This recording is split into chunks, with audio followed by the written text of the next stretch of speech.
Greetings, everybody. Greetings, everybody, and welcome back to another episode of an Italian Mafia Saga, Book One. So I'd like to make a correction. On the end of the last video, I mistakenly said Chapter 3. I was wrong. The correction is you are now looking at the reading of Chapter 2. Chapter 3 is next. This is Chapter 2. You've just watched Chapter 1. Now we're on Chapter 2. Everybody's on the same page. All right, so forget the background music. I'm not worried about it. It's not working. I had some rain and thunder and lightning. I wanted to set the mood, but it's not a problem. It's all good. We're going to keep this ball running. The devil ain't getting no play today. So without further ado, I'm going to give a shout out to all my peoples at Harry's downtown Lakeland, front of the house, back of the house. I love all y'all. We a good team. We butt heads and have days like everybody else in life, but we still a team, and I love y'all. Without further ado, let's get on with it. Chapter 2, An Italian Mafia Saga, Book 1.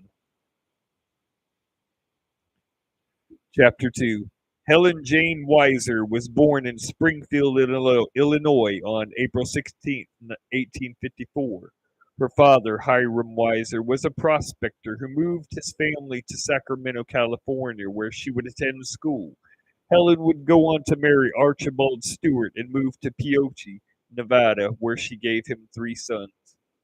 In April of 1882, the family moved to the Las Vegas Valley, where they would take possession of the Vegas Rancho from a man named Octavius Glass, who was at that time in default over a loan given to Glass by Archibald Stewart. Helen gave birth to a fourth child, a second daughter, who was born in the Las Vegas Valley in 1882. 2 years later, Helen's husband would be shot and killed by a neighbor, leaving her pregnant with a fifth child. Helen was unsuccessful in the first attempt to sell her ranch. With the help of Helen's father, Hiram, she continued to run the ranch and bought adjacent properties in anticipation of a railroad being built in the area. Helen Stewart would become the largest landowner in Lincoln County, Nevada in 1902. In 1902, she sold 1,834 acres of the ranch and the water rights to the Los Angeles and Salt Lake Railroad for $55,000. And the grand city of Las Vegas, Nevada was established in 1905. As one of the world's busiest tourist destinations, the city of Las Vegas offers just about everything: grand hotels, spectacular shows, excellent shops and restaurants, theme park attractions, and the natural beauty of the surrounding lakes, parks, and canyons. The glowing celestial city was like a paradise of its own. The 17-minute drive from the house north on I 515 to Las Vegas Boulevard only excited Donovan inwardly because he had no actual plan concocted yet as to how to get some quick cash. He didn't know anyone in Vegas yet. Donovan shook off the thought with a scoff, as if the entire world was his for the taking. The gleaming lights from the hotels and casinos as he headed past the Mandalay Bay Hotel on the left seemed to greet the night with its towering presence. He glanced at the Luxor as the peak light shined like a beam straight up into the heavens. The lights never go out in Vegas. The streets were full of residents and tourists, and his night was only just beginning. He passed the Excalibur, the Tropicana, Planet Hollywood. The entire strip was exotic and every whit sinful. Donovan didn't have time to waste. He parked inside the garage of the Treasure Island Hotel and made his way north. There were indeed high-class working girls out tonight from what he could see. They were not just standing around on some corner like a back street in New York City offering lonely men some cheap buffet. He could tell a high-class call girl looking for work when he saw one. The ones he mentally checked marked were out looking for a John with a fat wallet and nothing to do. But the real problem was the fact that Donovan had no idea where to begin. Where was he going to get a job in Vegas? He's never even had a job. Christina Bolivar had about half an hour until she goes back on stage for another set at Night Moves Gentlemen's Lounge. She went to get a latte, and as she was heading back to work, she stopped dead in her tracks outside the Tropicana Hotel. Her straw was still in her mouth, but there was no pull because she could not begin to believe what she is seeing right now. Donovan met the eyes of a beautiful Hispanic woman, probably no more than 20 years old, as he passed by with the casually moving atmosphere of pedestrians. Bricks? Christina asked into the air as if she were actually demanding a response. You's talking to me? Donovan asked in a smooth but normal bad boy tone of voice as he approached this woman. Her jet black hair was styled in a nice asymmetrical bob that only directed your attention to her eyes. The flawless, dark caramel complexion that held the deep honey gold eyes looking back at him took his breath away like a thief in the night.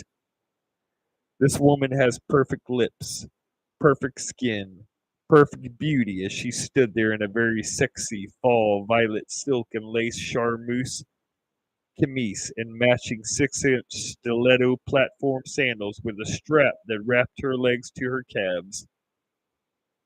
Christina carried a nice violet Michael Kors Edith Small Saffiano satchel. It hung around her left forearm with almost perfect elegance. It was evident by the amount of cleavage between those two thin ribbon straps that held to her shoulders that it was all bare underneath. The lace top gave her a sizzling nude appearance as it covered and accentuated the detail and gave evidence to the size of those natural breasts.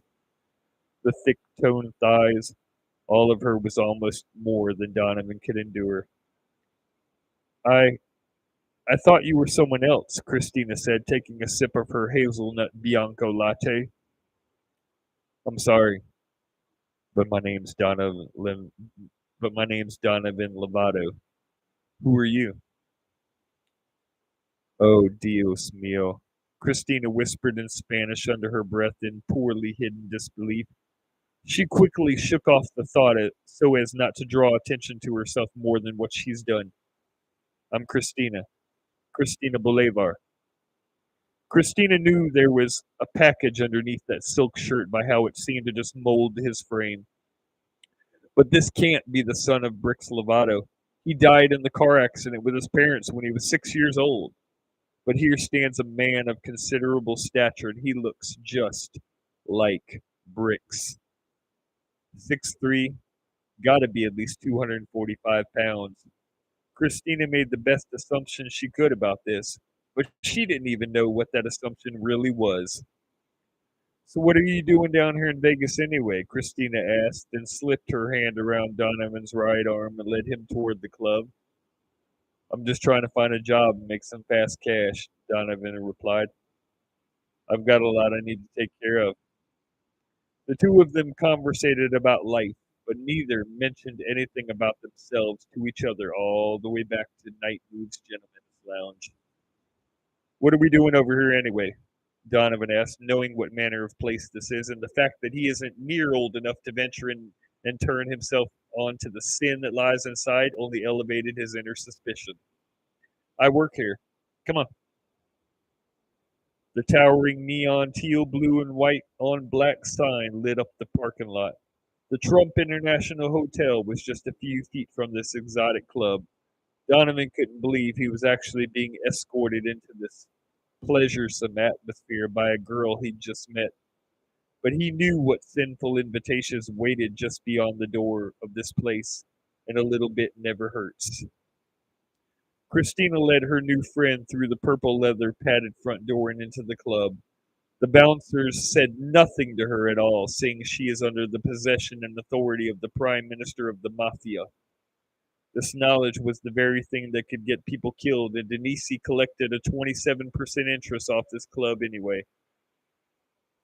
Donovan just kept his mouth shut and followed this woman's lead, because apparently she has more control over this club than anyone. He glanced briefly but lustfully at the two scantily clad but very beautiful porn star bodied women at the counter that were supposed to check his ID and have him thrown right out on his Italian and French ass. But the two door bouncers stayed posted up and in a conversation about the upcoming football season, which Donovan cared next to nothing about. The music could be heard from the foyer as the two of them walked right on through and into the main floor. Let Me See Your Tongue Ring by 3-6 Mafia was playing as he crossed the threshold into this luxurious sex brothel and lost his strip club virginity. There were different colored laser beams that flashed and synced to the beat of the music as the night went on. Donovan saw 5 different bars and 12 stripper poles, elevated platforms outlined in neon lights with nude dancers on them just doing what they do. There were catwalk stages for the women who were doing their set for the multi-dozens of patrons from all walks of life gathered here together in the name of sex. Christina led Donovan to a nearby table and they took a seat. He was zeroed in on all these women around him in the most erotic lingerie. He had never been inside a strip club. Forget the things you can use your smartphone to Google up or what you see on Quai or Facebook or whatever a cute girlfriend might snap and send. These broads were live and his for the taking if the money is right. You want a drink? Christine asked as she looked around briefly, then returned her gaze to the matter at hand. Yes, an Incredible Hulk, please, Donovan replied, and Christina stopped a passing girl in a sexy pink leather bra and thong. Hey, Sensuous, can you please get my friend here an Incredible Hulk? Sure, be right back, Sensuous said, looking at Donovan, smiling, then left. So you want a job in Vegas, huh? Well, you're not going to get anything past a busboy or a dishwasher or something. Well, that's not going to work, mi amiga, Donovan replied. Christina reached down under the table and pulled a wad of cash from inside her thong. She slid it across the table to Donovan. What's this for? Donovan asked, curious. Everything in life has a price. Nothing is free, especially when a woman slides you 7,000 in cash in advance and you didn't ask for it. I believe who you said you are. Who do you think I am? What the fuck's going on? Donovan said, growing angry and drawing attention to their table. Christina could see that this was going to get out of hand if the bouncers caught wind of this growing matter, he was gone. Okay, calm down, Donovan. Please, Christina said in a plea, then watched Donovan sigh in oblivion to anything she's talking about. You're for real about this? Donovan asked, taking the money. Donovan flipped through the folded wad of 100s with a gold money clip with a small Aztec sign on it. It's all real. Every fucking dime of linen. Sensuous returned with Donovan's drink, handed it to him with a sexy smile, then whispered something in Christina's left ear before she left them alone. Donovan took a smooth sip of the perfect Tennessee and hypnotic mixture with his eyes closed. He exhaled as he set his glass down. Damn, that was perfect. So you're serious about this? Donovan said, grasping the wad of cash between two fingers, staring deep into the pit of this exotic fruit that sat across the table from him. Yes, I am. I have something else for you, Christina said, then went into her handbag and pulled out a small black business card and slid it to Donovan. Don Torrio Cabrini? Who's that? Just call him, Christina said, then watched Donovan chug the remainder of his drink and set the glass down. Tell him Aztec Sapphire sent you. Now come on. Women in the most exotic lingerie walked past and eyed Donovan as Christina led him through the mass and around to a heavily secluded purple curtain guarded by two enormous and muscular bouncers. The Samoan bouncer eyed this young kid like a Rottweiler Rottweiler ready to fight. But he just opened the curtain, and Christina led her guests down a long hall to the third door on the right, and they went inside. Go sit down on that couch and relax. Voy a cuidar bien de ti, Carino, Christina said with a seductive smile. Tal vez podría dejar que mi lengua se encargue de ese cono hinchado y necesitado entre tus musclos. Donovan replied, and Christina bent her head back, laughing at his honesty. I'm going to go back and fill in English the Spanish on here so you can follow along. Donovan watched as this stranger, who thought she knew him, sat down on this 12-foot black suede couch. Christina slowly and very entrancingly walked up to him and slipped the straps off her shoulders, then crossed her arms across her breasts, holding up the top as she turned her back to him, then smiled as she looked him dead in the eyes. Christina's hands rested on Donovan's muscular thighs as she grinded against his already solid rock. Donovan looked at her bare back, her large but well-toned ass that led to a pair of the most delicious-looking thighs he had ever seen. Christina turned to face Donovan and let the top of her gown drop as she hiked up her skirt to straddle him. Donovan welcomely buried his face between this woman's perfectly round breasts with deep mocha nipples as she grinded her silk thong-covered crotch against his. He felt the tender grasp of her fingernails against his freshly shaved scalp and heard her soft breaths as she entertained him. Christina softly moaned as the lips of this man, because this was no little boy, closed softly around her right nipple. The soft sucking, the flip of the tip of his tongue ignited a hungry fire deep within her to fill him deep inside her, filling her to capacity and releasing all inside her as they climaxed together. She dreamed about this once thought to be dead boy in the hard body of a man she was entertaining. She'd even masturbated to thoughts of him, not even considering that she would ever meet him, the son of Brix Lovato. But was this really him? The kid said his name is Donovan Lovato, and deep in her hardest of hearts, she knew he was telling the truth. Christina slowly backed away, taking her breasts from Donovan's hands and turned her back to him. She returned to grinding against the hard dick she felt was ready to bust right through those closed silk pants. Donovan slowly moved his hands up her ribs, and Christina immediately stopped his hands, turning to look him in the face. You can't touch me, Christina said, then got up and hurriedly straddled Donovan's thighs, interlacing her fingers with his. Donovan sat still as Christina moved her lips as close as she could to his and slightly tilted her head. But I want you to. Christina slowly laid back, holding Donovan's hands in hers as he moved slowly over her and into the warm welcome of her parting thighs. Donovan saw through the white silk and lace see-through thong, the massive split pressing through as if begging for freedom. He watched as she opened his belt, opened his pants, and slipped her hand around to his hard ass and grasped him, pulling his crotch against hers. Christina arched her back, bent her head back and moaned as the feeling of their bodies touching like this consumed her like fire. She pushed Donovan's black silk boxers down and grabbed the solid rock that was ready for her with her left hand as he watched. I've I've never done this before, Donovan said, then looked to his left. It's okay. I got you, Christina said, then slowly guided him inside her. She knew Donovan had no idea what his life was about to become. She took advantage of the opportunity to make the 16-year-old virgin into a man. The soft, very warm, wet feeling Donovan felt as he moved deeper into her was almost more than he could bear. He thought he was going to bust all in her right then. There was nothing that could feel any better than what he felt right now. This woman was really giving herself to him like a ritual temple prostitute from the ancient city of Corinth.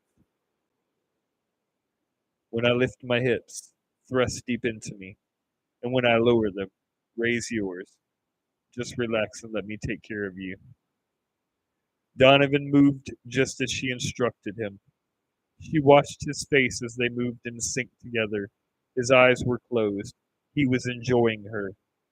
Minutes seemed like hours as the passion intensified and the rhythm elevated. Christina was in too deep. She was too far into the intense friction as Donovan thrusted deep into her over and over. Donovan was moaning from the force of their rhythm and the mind-teasing softness as they drew closer to the peak together. Christina clawed deep into Donovan's back and bit down hard on a chunk of his rock solid right shoulder as he took her like a starving beast. He felt the pain of her bite, but it only energized him to thrust harder into her. The two of them lost themselves in the friction. He could feel it in his body that he was going to come. Christina felt it too. The heat between their sweaty bodies made them that much hungry for a good orgasm. Donovan bent his head back and moaned as they climaxed together and grinded against each other just to enjoy the moment. Donovan looked at his watch. 11:27 p.m. He had to go. Christina and Donovan parted ways out on the main floor of the club as if nothing out of the ordinary happened tonight. There was nothing ordinary about tonight. Donovan was given $7,000 in cold, creaseless cash, a business card with some guy's name on it, and a stripper took his virginity. Ordinary. Donovan drove home as fast as he could, going south on I-515 without getting pulled over. Tonight was anything but ordinary. Who the hell does that girl think he really is? She said her name is the Aztec Sapphire. He shook off the thought as he pulled up. What does Christina really know? It was 10 till midnight when Donovan entered the house, and there was Britt. Where the hell have you been? Britt said in a normal, badass, teenage, tough girl tone of voice. Donovan looked briefly but deeply into the scene. Number one, a 16-year-old girl home alone. Number two, a jazzy pink Samsung Galaxy Z Fold 4 1 TV smartphone in one hand. Number three, a nicely rolled Optimo cigarillo full of purple crippy. He knows that smell in the other hand. Number four, she is standing there letting the trail of smoke fill the kitchen like she don't give a fuck. And she don't because mama knows. Number five, she is dressed in a violet lace mesh teddy top with the right thin ribbon strap clear off her shoulder to her elbow, and the lace is folded over to the round heel of her right breast, and a perfectly fit pair of tiny jean booty shorts.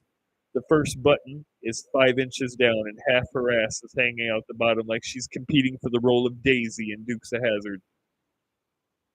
Number six, and Britt don't give a fuck.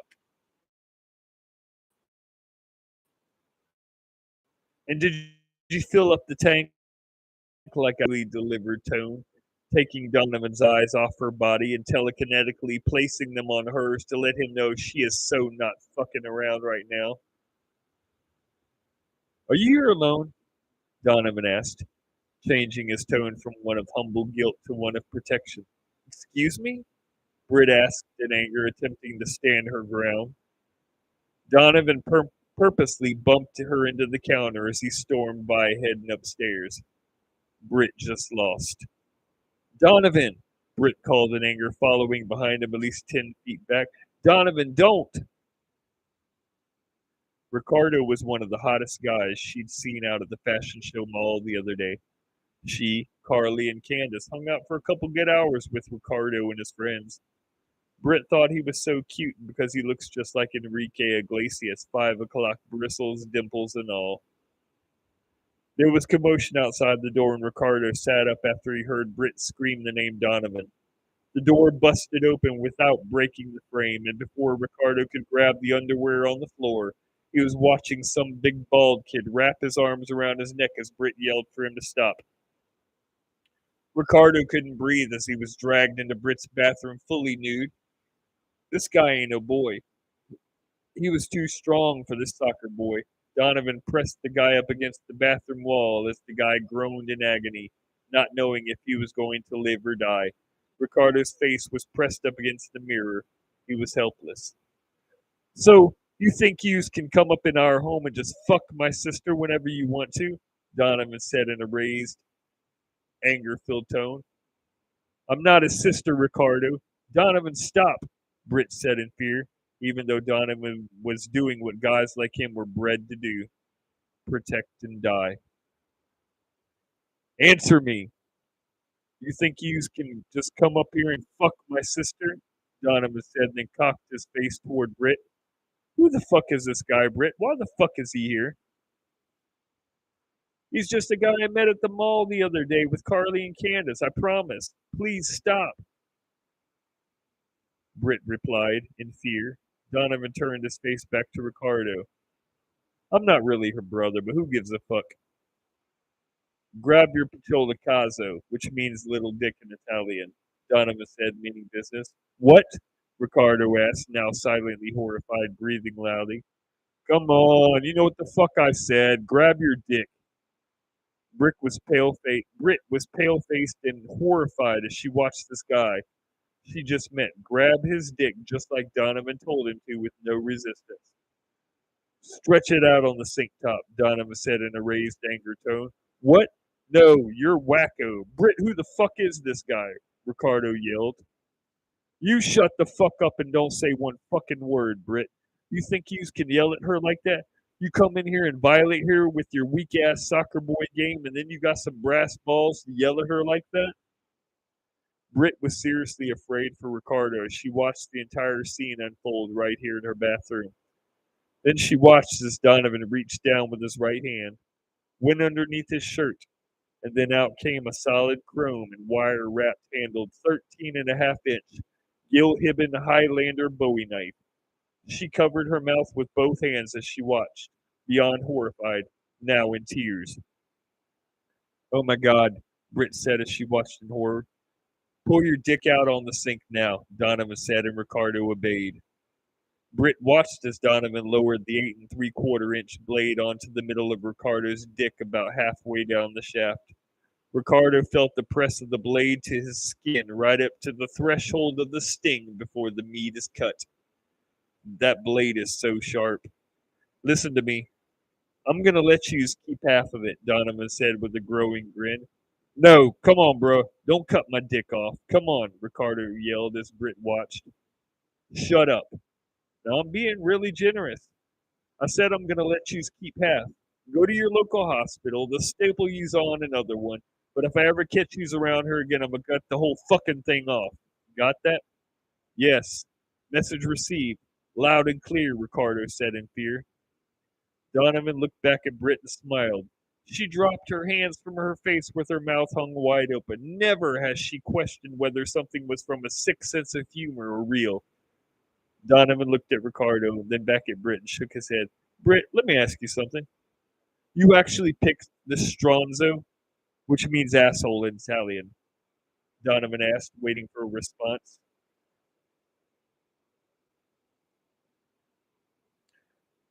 I thought he was cute, okay? Britt replied in anger and sarcasm. The audacity Donovan had to embarrass her in her one night stand. For losing you. I worked real hard on this. You know, in and out of confinement, in and out of prison. I had to hang on to this thing because I was afraid somebody was going to lose it. Cute, Donovan said and laughed. I can't believe you actually felt this little Piccolo Caso in there. Donovan released Ricardo and he rushed out to the bedroom to get his clothes on. Britt and Donovan followed and watched the soccer boy scramble to get dressed. Don't let me catch yous around here again, or next time they will never find your body. Britt looked at Donovan and he reached out, took her blunt, lit it, hit it, and headed toward the door. Oh, hell no! Britt said and retrieved her blunt as Ricardo darted past and straight out the front door. I don't care what you think. I'm protecting you. Keep your blunt. I just wanted to taste it. Britt followed Donovan down the silent as a mouse all the way into the kitchen. So, since that's over, Back to my gas tank, Britt said with attitude, somehow morbidly impressed by what he just exemplified when it came to defending her. Shit, Donovan replied and turned around to set a Tupperware of cold fried chicken on the counter. I'm sorry, Britt. Britt stormed off in anger and headed upstairs as Donovan prepared his food. He still thoroughly replayed the entire night as if this were all some big, not so bad dream. He didn't know what to make of it, and he certainly was about to chalk it all up to the glory of a thing called chance. Donovan made eye contact with Britt as she returned to the kitchen. Apparently, Britt's blunt went out and she didn't have her lighter. Donovan pulled out the wad of 100s and handed her a bill. She stopped and took a beat to see if he was really holding that fat wad of crisp bills. He was. Where'd you get all that? Britt asked, overly suspicious. Doesn't matter. For your gas. Donovan grabbed his food from the microwave and headed downstairs to his room to take care of one more thing. He closed and locked his door, set his food on the coffee table, and pulled up Hulu on his TV, then pulled out his phone and the card he'd been given. Don Torrio Cabrini, Donovan said audibly as he flipped the card over, then dialed the number.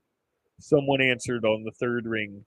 Who sent you? A male voice, and it said in a thick Italian accent, Aztec Sapphire sent me. I'm Donovan Lovato. Who'd you say you were? Turnberry Place, the same night. Christina checked and loaded the barrel of her Smith & Wesson 686 357 Magnum. She's had to use this thing many times since Denise brought her into America by his own power and authority 6 years ago. Self-defense or cold-blooded murder? You decide. But Max Denise opened up another life to her when she came to realize that Vegas is her new home. She parted ways with Donovan because Max Denise called her and requested that she come to his condo for a drink in a small matter they needed to discuss. Right now, she is on her way to the 38th floor penthouse of this high rise just to block off the strip on Paradise Road. Even as Christina thought about how she would say what was to be expected, she had a pretty good idea what this was about. The elevator doors parted, and though Christina could see no one, she heard the laughter and the deep smoker's voice of a man that looked like Tony Bennett.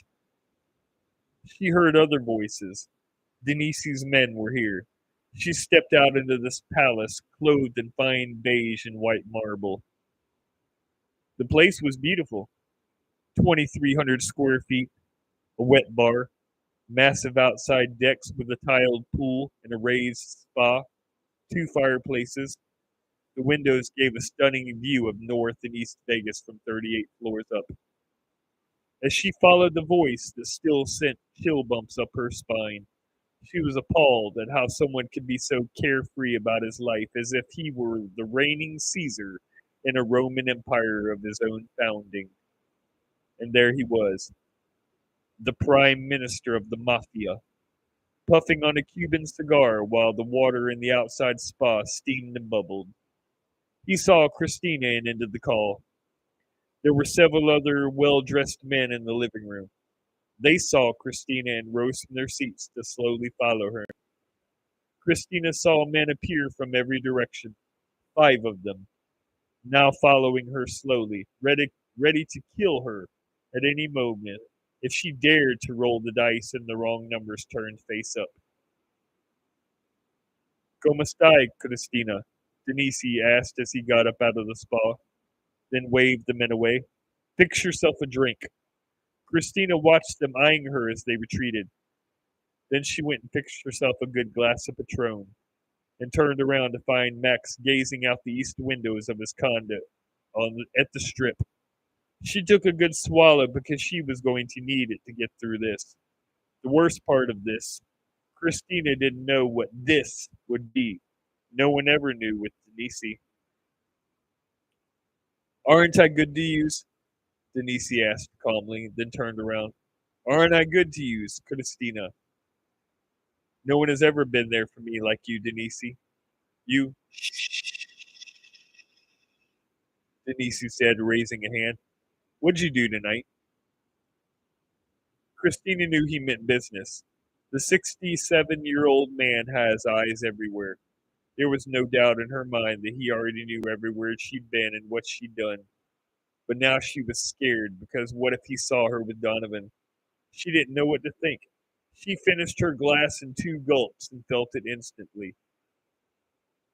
Are you okay, Tesoro? Why'd you drink that so quickly? Tell me what happened, Denise said calmly. I don't know what happened, Denise, Christina replied, setting her glass on the bar top. I think I saw Donovan. Denise's mental ears perked up at the name of Donovan. Nobody knows what really happened that fateful day 10 years ago, at least nobody outside of his knowledge. But the fact that his loyal soldierette said that name, he wanted to hear what she had to say. So, you say that you saw Donovan, the son of Brix Lovato. Where? Denise asked, clearly attentive, knowing everything that could be at stake. I went on my break at work tonight, so I went to get a hazelnut Bianco latte. On my way back, I was on Las Vegas Boulevard in front of the Tropicana, and he was there. What do you mean there? He was just there. I saw this huge kid. He's about 240, maybe 6'3", but he looks just like Bricks. Christina replied, choosing her words carefully. Okay, okay. What'd you do? I gave him 7,000 in cash and I gave him some attention, Christina said, and Max calmly approached her. You gave him a little pussy, did you? Denise asked with a cold-hearted grin, and smacked Christina with an open hand as hard as he could across the left side of her face, busting her bottom lip open. What the fuck? Christina yelled in anger. This is how I see it. You claim you saw the son of Antonio Lovato in Vegas tonight, and you make a move without telling me first? That's Shekazo, Senorina Bolivar. You do realize that I brought you here to America. I gave you a new life, and this is how you repay me? By betraying me to my face? I didn't. Enough. Silenzio. Denise interrupted and turned away from Christina, leaving her standing there. I'm going to take care of this. And if I find out you're lying, I'm not lying to you, Denise. We're done here, Denise said as he looked out the windows of the north view, sipping a glass of the Belvedere vodka. Christina headed to the door, though every fiber in her body wanted to use all 6 rounds on the man that just slapped her across the face. But her best option was to leave alive. Christina, Denise called, now watching her leave from the balcony outside. She turned around with the front door open, looking him dead in the face. Yes, Denise? Don't you ever bring a gun into my home again, Denise said, then turned back to the view of the strip far below. Stay tuned for chapter 3. I hope you enjoyed it. One love to all my crew at Harry's. I love y'all. I'm out.